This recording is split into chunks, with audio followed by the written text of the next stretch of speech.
사람의 시선은 마음이 어디에 머무느냐에 따라 달라집니다.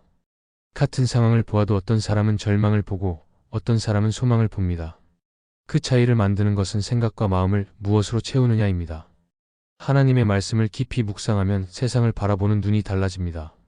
문제보다 하나님의 능력을 보게 되고 두려움보다 하나님의 약속을 붙잡게 됩니다. 오늘 우리는 4가지 말씀을 함께 묵상하며 우리의 시선이 어떻게 바뀌는지를 나누고자 합니다.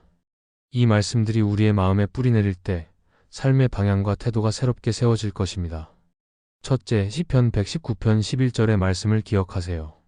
시편 기자는 내가 주께 범죄하지 아니하려 하여 주의 말씀을 내 마음에 두었나이다라고 고백합니다. 이 말씀은 단순히 성경 구절을 읽고 아는 것을 넘어 하나님의 말씀을 마음 깊은 곳에 간직하고 삶의 중심에 두는 것을 의미합니다.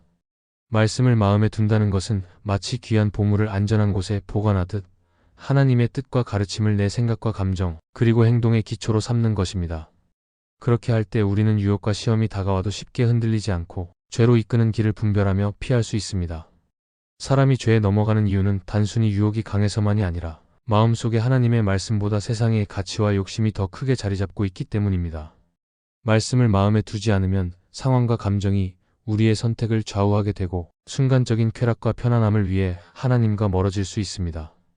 그러나 말씀을 마음속에 깊이 간직하면 상황이 어떻게 변하든 기준이 흔들리지 않습니다. 예를 들어 요셉은 보디발 아내의 강한 유혹 앞에서 하나님 앞에 죄를 범할 수 없다고 거절했습니다. 그는 노예로 팔려와 억울하게 감옥에 갇히는 힘든 삶을 살았지만 하나님의 법과 뜻이 마음속에 깊이 새겨져 있었기에 순간에 달콤한 유혹을 뿌리칠 수 있었습니다. 말씀은 단지 머리에 있는 지식이 아니라 위기 속에서 행동을 결정짓는 실제적인 힘입니다. 말씀을 마음에 둔다는 것은 단순 암송 이상의 의미를 가집니다. 말씀을 묵상하며 그 뜻을 깊이 새기고 매일의 삶에 적용하는 과정을 포함합니다. 말씀을 읽을 때 오늘 이 말씀을 어떻게 살아낼 것인지 스스로에게 질문하고 그 대답을 행동으로 옮겨야 합니다.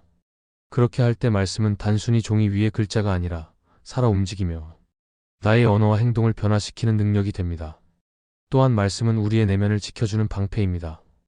우리의 마음은 늘 변하기 쉽고 세상은 끊임없이 다른 가치와 생각을 주입하려 합니다.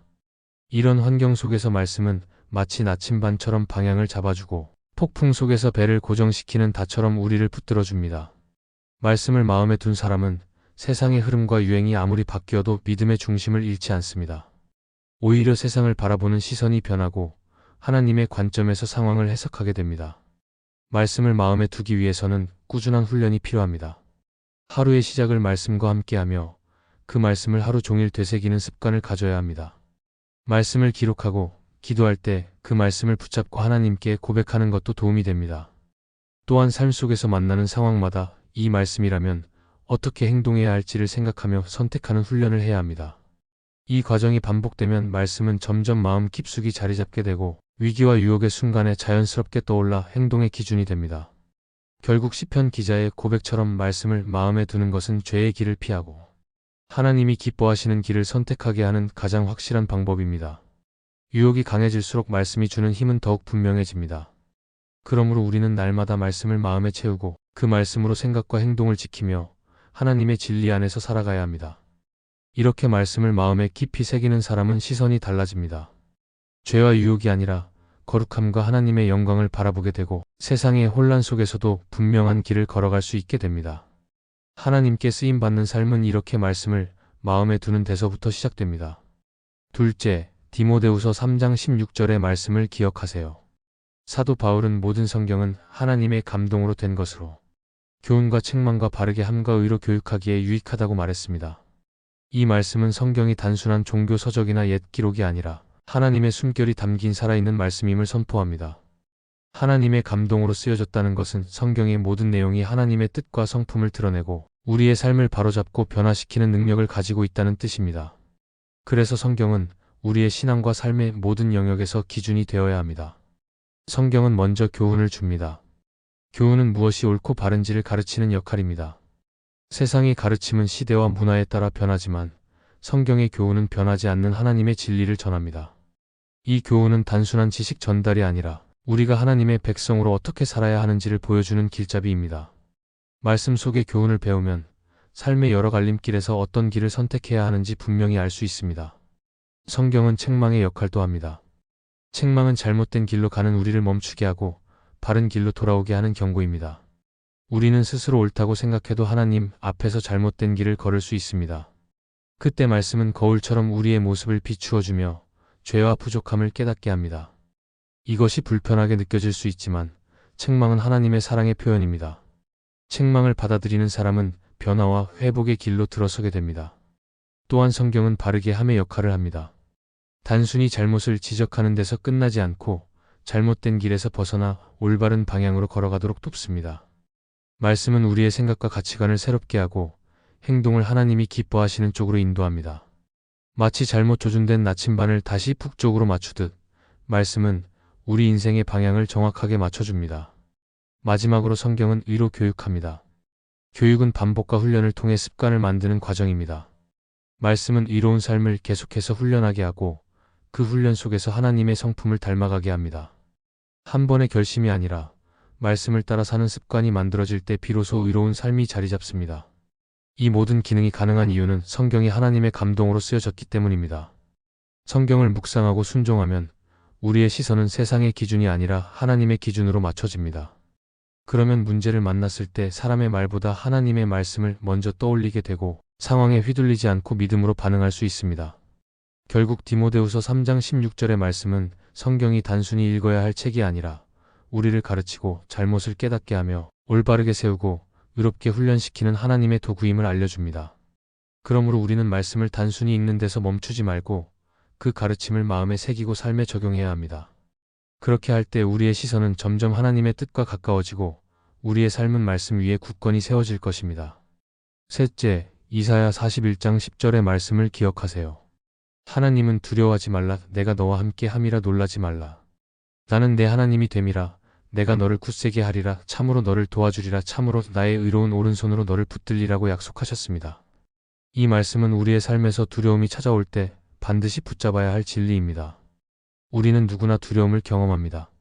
앞날이 불확실하거나 예상치 못한 어려움이 닥칠 때 마음이 흔들립니다. 그러나 이사야 41장 10절은 두려움을 이길 수 있는 이유를 분명하게 제시합니다. 그 이유는 하나님이 함께 하신다는 사실입니다. 하나님의 함께하심은 단순한 위로가 아니라 실제적인 능력입니다. 하나님이 나와 함께 계신다는 것은 내가 혼자가 아니라는 뜻이며 나를 지키고 인도하시는 분이 곁에 계신다는 확신입니다. 다윗은 시편 23편에서 내가 사망의 음침한 골짜기를 다닐지라도 해를 두려워하지 않을 것은 주께서 나와 함께 하심이라고 고백했습니다. 환경이 안전해져서 두려움이 사라지는 것이 아니라 하나님이 함께 하시기 때문에 두려움이 이길 수 없는 것입니다. 또한 하나님은 내가 너를 굳세게 하리라 말씀하셨습니다. 우리의 힘은 한계가 있고 쉽게 지칩니다. 그러나 하나님은 우리의 연약함 속에 힘을 더하시고 흔들리는 마음을 붙드십니다. 우리가 두려움에 짓눌려 아무것도 할 수 없을 때도 하나님은 우리를 일으켜 세우십니다. 그분의 힘은 상황에 따라 변하지 않고 우리의 상태와 상관없이 동일하게 공급됩니다. 하나님은 또한 참으로 너를 도와주리라 말씀하십니다. 하나님의 도움은 때로 우리가 기대하는 방식과 다를 수 있습니다. 문제를 즉시 없애주시기보다 그 문제를 통과할 수 있는 지혜와 인내를 주실 때가 있습니다. 하지만 분명한 것은 하나님이 우리의 손을 놓지 않으신다는 사실입니다. 참으로라는 표현은 하나님의 약속이 변하지 않는 확실한 약속임을 강조합니다. 그리고 하나님은 나의 의로운 오른손으로 너를 붙들리라고 하십니다. 성경에서 오른손은 권능과 권위를 상징합니다. 하나님의 의로운 오른손은 절대적인 힘과 완전한 공의를 의미합니다. 하나님이 붙드시면 그 어떤 세력도 우리를 빼앗을 수 없습니다. 이 약속은 단지 위로의 말이 아니라 실제적인 보호와 인도를 보장하는 말씀입니다. 이사야 41장 10절을 마음에 새기면 우리의 시선이 바뀝니다. 두려움을 보는 대신 두려움보다 크신 하나님을 바라보게 됩니다. 상황이 변하지 않아도 마음의 평안이 자리 잡고 불안 속에서도 담대하게 나아갈 수 있습니다. 이 말씀이 삶 속에서 살아 움직이려면 단순히 암송하는 것을 넘어 그 약속을 믿고 의지하는 연습이 필요합니다. 문제 앞에서 먼저 하나님의 약속을 떠올리고 기도하며 그 말씀을 붙드는 습관이 자리 잡을 때 두려움은 점점 힘을 잃게 됩니다. 결국 하나님이 함께 하신다는 약속은 우리의 마음을 지키고 시선을 새롭게 하며 행동을 담대하게 만듭니다. 이사야 41장 10절의 말씀을 깊이 묵상하며 매일의 삶 속에서 적용할 때 우리는 어떤 상황 속에서도 흔들리지 않고 하나님의 능력 안에서 살아갈 수 있습니다. 두려움이 아니라 믿음을 선택하는 삶, 그것이 바로 이 말씀을 마음에 새긴 사람의 모습입니다. 넷째, 마태복음 24장 35절의 말씀을 기억하세요. 예수님은 천지는 없어지겠으나 내 말은 없어지지 아니하리라고 말씀하셨습니다. 이 짧지만 강력한 구절은 하나님의 말씀이 얼마나 확고하고 영원한지를 보여줍니다. 세상의 모든 것은 변합니다. 산과 바다, 권력과 재물, 사람의 생각과 문화까지도 시간이 지나면 달라집니다. 그러나 하나님의 말씀은 결코 변하지 않고 그 약속은 끝까지 이루어집니다. 변하지 않는 말씀을 붙드는 사람은 세상의 불확실함 속에서도 흔들리지 않는 삶을 살 수 있습니다. 세상의 기준을 따라 사는 사람은 환경이 바뀌면 가치관도 쉽게 변합니다. 경제 상황이 좋을 때는 감사하다가 어려워지면 불평하고, 사람들의 인정이 있을 때는 자신감이 있지만 비난을 받으면 쉽게 무너집니다. 그러나 하나님의 말씀을 붙든 사람은 상황에 따라 믿음이 달라지지 않습니다. 말씀은 우리 삶의 기초가 되어 세상의 파도 속에서도 흔들리지 않게 합니다. 성경 속에서 아브라함은 하나님의 약속을 끝까지 붙들었던 사람입니다. 그는 자녀가 없을 때도 하나님이 후손을 주시겠다는 말씀을 믿었고 그 약속은 세월이 지나 반드시 이루어졌습니다.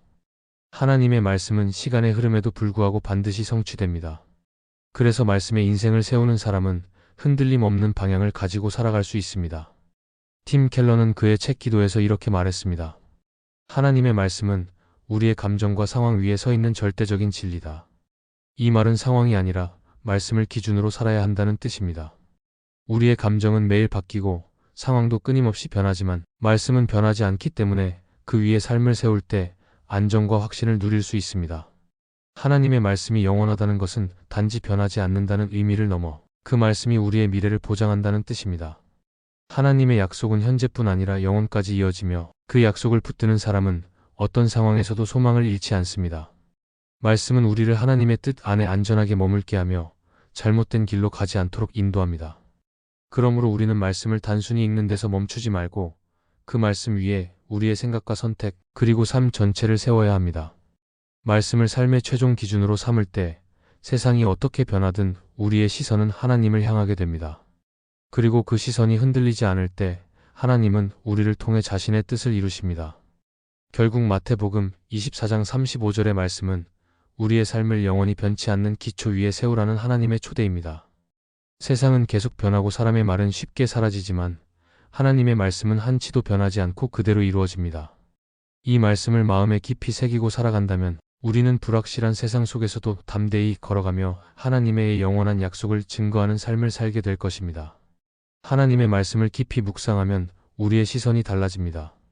시편 119편 11절은 말씀을 마음에 두어 죄를 피하게 하고, 디모데후서 3장 16절은 말씀으로 삶을 바로 세우게 하며, 이사야 41장 10절은 두려움 속에서도 담대하게 하게 하고, 마태복음 24장 35절은 변하지 않는 진리 위에 인생을 세우게 합니다.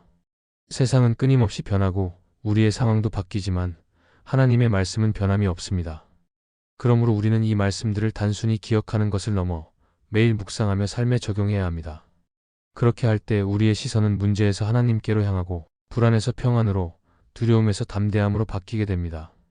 말씀을 붙드는 삶이 결국 하나님께서 기뻐하시는 길이며 변치 않는 진리 위에 세워진 안전한 길입니다. 이 말씀이 마음의 은혜가 되셨다면 좋아요와 구독으로 함께 해주세요. 그리고 댓글에 아멘이라고 남겨주시면 하나님의 은혜가 더 많은 사람들에게 전해질 것입니다. 여러분의 삶 위에 하나님의 은혜가 언제나 함께 하시기를 바랍니다. 감사합니다.